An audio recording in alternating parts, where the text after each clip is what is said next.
Hello. I am wearing the same cap that I always wear, but stuff still happened. So what's up? Hey, last episode was kind of a heavy one. I'm gonna turn the dial down a bit. I'm also tired, and there was a lot of stuff going on this week, like personal stuff. Less stories today. I apologize. The fourth takes its toll. I just kicked a dog toy. We are not in a recession. I am not a financial boy, but one of my favorite financial boys, Kyla Scanlon, says this all the time. That's because she's a lot smarter than I am and knows it to be true. The situation in the economy right now for the average person is pretty bad. And so we're all kind of like, oh, things aren't good. It feels like a recession. And then a lot of people who want to make a lot of money off of a recession are saying, yeah, it's a recession. And so to quote Kyla, it's sort of a vibe session. The vibes are just not doing great. And if there's enough bad vibes, then, bad times will follow. But we're about halfway through the year, and by virtually every metric that financial people care about, it's not a recession. The S&P is up, unemployment is down, the consumer price index is fine. I'm not sitting here and telling you that your financial problems are not existent. Those are real. It's just they're part of capitalism. Working as intended. And so things are a lot more complicated than just it feels bad and so recession is happening. And it doesn't really matter at the end of the day if a recession is or isn't happening, because we don't really have control over that. Also, money is fake.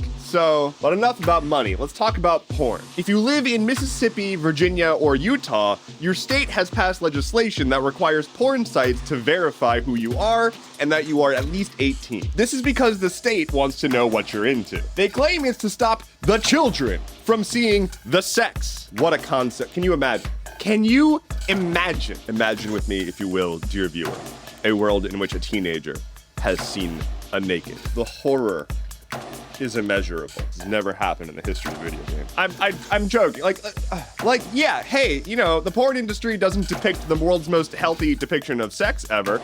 But what if instead we just talked to kids about sexual health? And we're clear about it. At the end of the day, stop using that as your excuse. You just want to ban porn. At least have the strength to say it. You're trying to make policy based on your religion that says the human body is icky and we shouldn't have it. And you're hiding behind kids, again, as your political pawn. And so with this positioning, anyone who says, hey, I don't think I want the state knowing what porn I'm watching, doesn't care about the children. To combat this, Pornhub is just not serving content to those states anymore. Pornhub is no saint.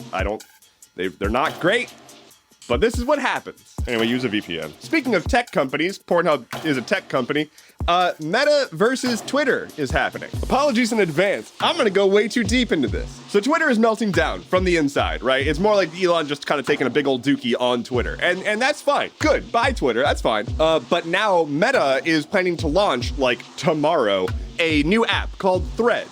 That is sort of a branch off of Instagram that is just a clone of Twitter. It's a great idea, right? You're gonna be able to keep your Instagram handle, you can import your Instagram connections, and they're just trying to fill that void that Twitter has left. And honestly, if anyone's gonna do it, it's gonna be Meta. They have the resources. Now, I don't think this is a good idea because I'm a dork. Now, the interesting thing about Threads is that it's apparently going to have support for ActivityPub, which is the technology that powers Mastodon, which is an open source federated Twitter alternative. On the face of it, that's kind of cool because Meta, this giant company that makes walled garden social networks, is saying we're gonna have interoperability with Mastodon and any other social platform that uses ActivityPub. What that means is I, a person who has an account on Mastodon on a server that I run, could theoretically be followed or interact with anyone on Threads. Now, there's a lot of discussion among administrators of Mastodon servers as to whether or not it's okay to do that. Meta's not a good company and has a long history of destroying open source projects. Really, most tech companies have a long history of destroying open source protocols. And there's a Wikipedia article about the strategy. It's called Embrace, Extend, Extinguish. Step 1, be a giant tech company who wants to corner a market. Step 2, pick up one sort of open protocol and deliver on that. Step 3, make your version of that protocol a little better. Step 4, cut off everybody else. I say a little better, I really just mean bells and whistles. Google is super infamous for this. Think Google Reader. They didn't want you to have your own control over stuff anymore, and they had Google News as a product, and they were like, well, let's just get rid of Reader. One more thing about Threads versus Mastodon, though. If you take a look at the listing on the iOS App Store for Threads, their app privacy is not very good. They collect literally everything. Compare that to what the Mastodon app collects, which is literally nothing. So in true Meta fashion, if you want to post text on their post text website, they need to collect your health and fitness data. On this day in 1994,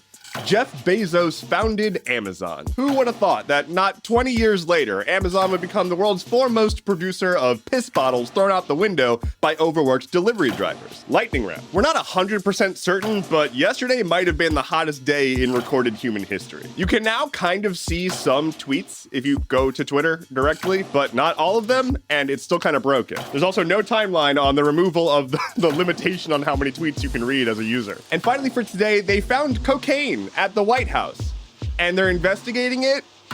I would be more surprised if there wasn't cocaine in the White House. Have you met politicians? Thank you so much for listening to today's episode of Stuff Keeps Happening. Head to stuffkeepshappening.online for sources, bonus content, and sources. My name is Endeavorance. I'll be back on Friday. I hope to have more energy and stories to bring you.